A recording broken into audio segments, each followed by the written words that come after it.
सभी को नमस्कार। पिछले वीडियो में हमने डॉक्टर नगेंद्र के व्यक्तित्व व कृतित्व के बारे में पढ़ा था। आज हम डॉक्टर नगेंद्र की आलोचना पद्धति के बारे में पढ़ेंगे।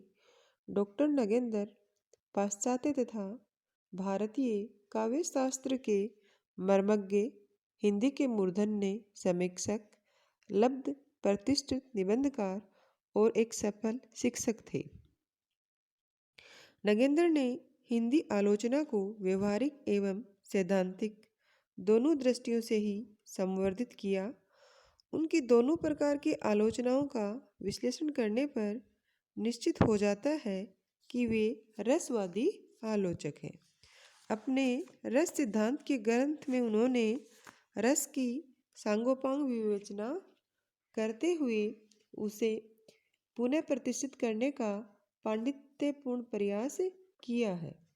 रसवाद पर जितना एकांतिक आग्रह नगेंद्र जी का दिखाई पड़ता है, उतना अन्य किसी आलोचक का नहीं।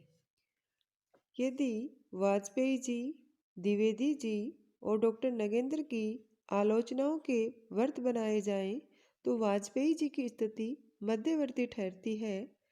उनकी व्रत परिधि एक और द्विवेदी जी की वर्त परिधि का स्पर्श करती है, तो दूसरी ओर नगेंद्र की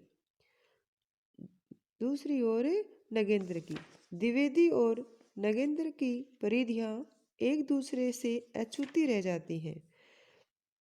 द्विवेदी जी की मानवतावादी सिद्धांतों की समीक्षा में साहित्येतर तत्वों की बहुलता है।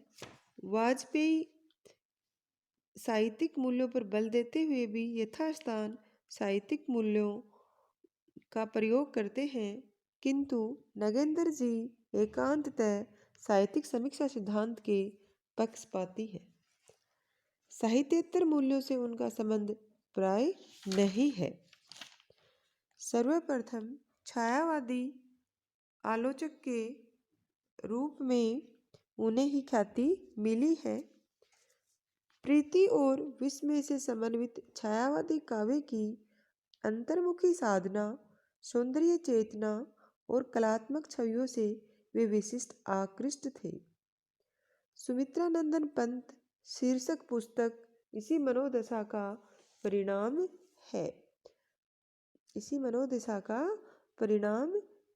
है। उनकी ये पुस्तक शास्त्रीयता से हटकर है, इसलिए इसमें एक टटकापन और सादगी है। सुमित्रा नंदन पंत के एक वर्ष बाद ही साकेत एक अध्ययन का प्रकाशन उनकी शास्त्रीय रुचि का ही परिचायक है। रीति काव्य की भूमिका तथा देव और उनकी कविता का अध्ययन, मनन तथा लेखन के सिलसिले में उनकी रसवादी दृष्टि पूर्णतः पुष्ट हो गई। रसवादी दृष्टि के पुष्ट होने का तात्पर्य ये नहीं है कि उन्होंने संस्कृत शास्त्रों में विवेचित रस को जो का त्यों स्वीकार कर लिया है। रस के विवेचन में उन्होंने मनोविज्ञान की पूरी सहायता ली। आधुनिक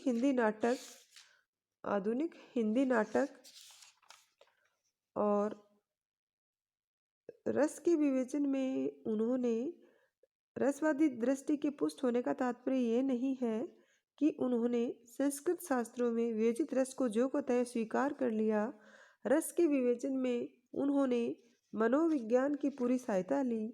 आधुनिक हिंदी नाटक, विचार और अनुभूति, आधुनिक हिंदी कविता की मुख्य प्रवृत्तियां आदि ग्रंथों में उनकी तीखी मनोवैज्ञानिक दृष्टि का पता लगता है। इसलिए कुछ लोगों ने उन्हें भ्रमवश फ्रायडवादी आलोचक भी कहा है। कुछ लोगों ने उन्हें क्या कहा है? भ्रमवश फ्रायडवादी आलोचक कहा है। इसमें संदेह नहीं कि फ्रायडीय मनोविज्ञान का उन पर गहरा प्रभाव था। फ्रायडीय मनोविज्ञान का उन पर गहरा प्रभाव है, लेकिन ये स्वयं साध्य न होकर रसवाद का साधन है। रसवाद पर अपनी दृष्टि केंद्रित करके भी नगेंद्र जी आधुनिक साहित्य और समसामयिक आंदोलनों से बराबर संपृक्त रहे हैं। समकालीन आंदोलनों से बराबर संपृक्त रहे हैं। नई कविता, उपन्यास और कहानियों को भी वे समय समय पर मूल्यांकित करते रहे हैं। कामायनी के अध्ययन की समस्याओं तथा उर्वशी आदि के संबंध में ही विचार नहीं करते, बल्कि वे साहित्य की नवीनतम गतिविधि पर भी विचार करते चलते हैं। अपनी नवीनतम पुस्तक नई समीक्षा नए संदर्भ, उनकी जो नवीनतम पुस्तक थी उसका नाम था नई समीक्षा नए संदर्भ में मूल्यों के विघटन, सांस्कृतिक संकट और आधुनिकता के प्रश्न जैसे ज्वलंत विषयों पर भी अपना विचार व्यक्त करते हैं। नए से नए विषयों से उलझते रहने के कारण उनकी रसवादी दृष्टि में एक संतुलन आया है। इसी कारण वे रस सिद्धांत के आयामों में विस्तार का आग्रह करते हैं। रस या आनंद के प्रति नगेंद्र जी का आग्रह शंका पैदा करता है कि क्या वे जीवन और जगत को साहित्य से अनिवार्यतः संपृक्त नहीं मानते। जब वे चाहते हैं मानव अपनी अंतरतम रूप में जो है वही साहित्य का विषय है, जहाँ वह न नीतिवादी है और न ही बुद्धिवादी, वहाँ पर रागात्मकता है और उसी से साहित्य का सीधा संबंध है। निर्माण का लक्ष्य है, कल्याण सर्जन का लक्ष्य है। आप इसे सिद्ध मानिए या गुण मेरी अंतर्मुखी प्रवृत्ति के आनंद से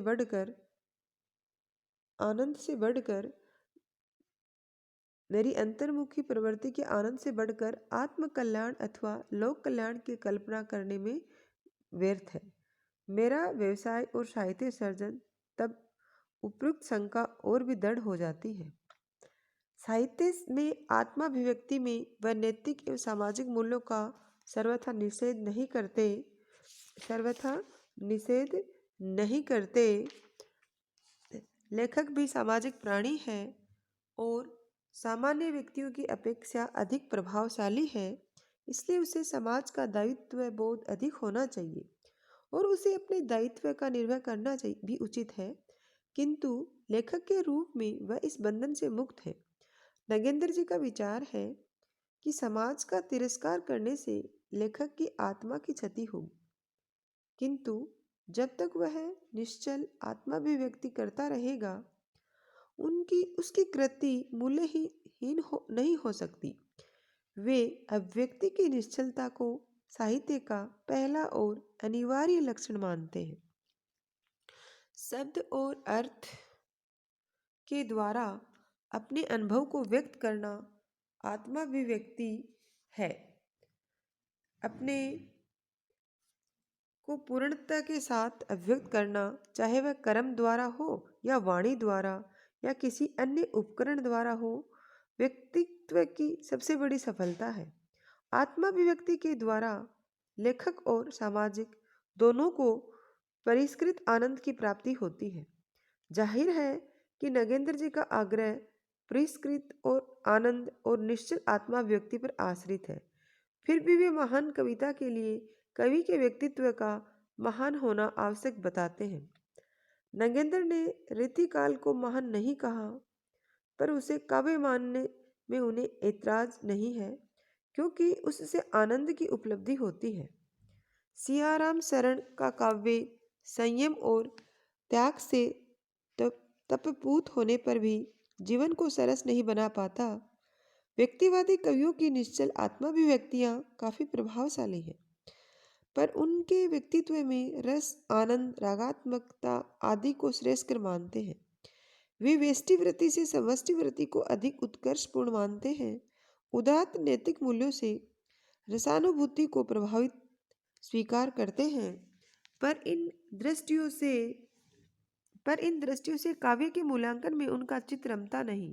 सुखदा के नैतिक पक्ष का अविचारित रह जाना इसका स्पष्ट प्रमाण है। प्रसाद जी अपने आनंदवादी मूल्यों के कारण इनको पसंद है और शुक्ल जी को नापसंद। उनके रसवादी सिद्धांत पर छायावादी काव्य आंदोलन तथा पश्चिमी आलोचकों में आई.ए. रिचर्ड्स का प्रभाव दिखाई पड़ता है। निश्चल आत्माभिव्यक्ति और कवि के व्यक्तित्व पर जोर देने का अर्थ है छायावादी मान्यताओं की स्वीकृति। जिस काव्य आंदोलन ने नगेंद्र के निर्माण में उल्लेखनीय योगदान दिया हो, उन पर उसका प्रभाव न पड़ना अस्वाभाविक होता है। नगेंद्र परिष्कृत आनंदानुभूति में ही नैतिक मूल्यों का समावेश कर लेते हैं। नगेंद्र का ये सिद्धांत रिचर्ड्स के मूल्य सिद्धांत के समानांतर दिखाई पड़ता है। रिचर्ड्स के अनुसार भी काव्य का मूल्य नैतिकता से संबंध न होकर अंतर्वृत्तियों के सामंजस्य से होता है। नगेंद्र की व्यवहारिक आलोचना तथा सैद्धांतिक आलोचना में प्रीतिकर एक सूत्रता दिखाई पड़ती है। उन्होंने पूर्व और पश्चिम के महत्वपूर्ण काव्य शास्त्रों का हिंदी अनुवाद कराने में सबसे अधिक योग दिया है। उनकी प्रेरणा से आचार्य विश्वेश्वर ने अभिनव भारती, वक्तोक्ति जीवित, ध्वन्यालोक, नाट्य दर्पण आदि का हिंदी अनुवाद किया। पाश्चात्य काव्य शास्त्र के कुछ क्लासिक ग्रंथों का अनुवाद नगेंद्र की देखरेख में हुआ। अरस्तु का काव्य शास्त्र, लोंगनाइजिस का दी सबलाइम, होरेस की आर्स पोएटिका के हिंदी अनुवाद प्रकाशित हो चुके हैं। सेंट्सबरी के लोसाई क्रिटिकाई के ढंग की पाश्चात्य काव्य शास्त्र की परंपरा के नाम से यूरोप के प्रतिनिधि आलोचकों के मूल सिद्धांतों का एक संकलन भी नगेंद्र के संपादन में प्रकाशित हुआ है। इन अनुवादों से दो लाभ हुए हैं। एक तो यह है कि अब हिंदी का समीक्षात्मक मूल ग्रंथों के आधार पर एक तो यह है कि अब हिंदी का समीक्षक मूल ग्रंथों के आधार पर उनके सम्यक मनन चिंतन द्वारा अपनी स्वतंत्र मान्यताएं बना सकता है। और दूसरा यह है कि इसमें स्वयं नगेंद्र को अपनी समीक्षा सिद्धांतों को संतुलित और समन्वित बनाने के लिए वृत्त आयाम मिला है। इधर नई समीक्षा नए संदर्भ शीर्षक से उनकी नई पुस्तक प्रकाशित हुई है। इसमें उन्होंने नई समीक्षा को ऐतिहासिक परिप्रेक्ष्य में देखते हुए उसके अधूरेपन या त्रुटियों को उद्घाटित किया है। उनकी दृष्टि में शब्द विधान की परीक्षा करने के उपरांत अर्थ विधान की परीक्षा आवश्यक है। शब्द विधान तक ही सीमित रहकर नई समीक्षा बहुत कुछ रूपवादी हो जाती है। नई समीक्षा की अतिवादिता का विरोध करते हुए उसे अतिवादी कहते हुए वे उसके अवदान को कहीं भी स्वीकृति नहीं देते हैं। नगेंद्र की मान्यताओं से बहुतों का काफी मतभेद है, पर उनकी ईमानदारी, गहन विश्लेषण क्षमता, वैचारिक एकतांता के संबंध में दो मत नहीं हो सकते। किसी साहित्यिक समस्या या विचार के विविध आयामों को वे सहज ही पकड़ लेते हैं और एक एक का विश्लेषण काफी गहराई तक करते जाते हैं। उनका विश्लेषण प्रधान मस्तिष्क स्वयं गंभीर प्रतिपक्षों को उठाता है और उनका सम्यक समाधान प्रस्तुत करने के लिए सन्नद्ध हो उठता है। विचारों के मंथन की ये प्रक्रिया उनमें सर्वत्र देखी जा सकती है। सैद्धांतिक निबंधों में ये और सूक्ष्म रूप में प्रकट हुई है। वे वैचारिक गुत्थियों से कतराते नहीं और तब तक जूझते रहते हैं जब तक उन्हें तर्क संगत या बुद्धिगम्य समाधान नहीं मिल जाता। उनके विश्लेषण का दूसरा गुण है निश्चल आत्माभिव्यक्ति। अपनी बात को कहने में वे किसी प्रकार का दुराव नहीं करते। अपनी मान्यताओं के प्रति वे पूर्णतः ईमानदार हैं। इसे कोई चाहे तो यूं भी कह सकता है कि उनमें लचीलापन कम है। उनका विश्लेषण स्पष्ट, पैना और गहन होता है। गहन विश्लेषण क्षमता और ईमानदारी आलोचक के विशिष्ट गुण हैं और वे उनमें पर्याप्त मात्रा में उपलब्ध हैं, जहाँ तक भाषा का प्रश्न है, वे बात को फैलाकर कहने में ज़्यादा रुचि लेते हैं। इस प्रकार हम कह सकते हैं कि डॉक्टर नगेंद्र जो हैं ने हिंदी आलोचना को व्यवहारिक एवं सैद्धांतिक दोनों दृष्टियों से ही संवर्धित किया है।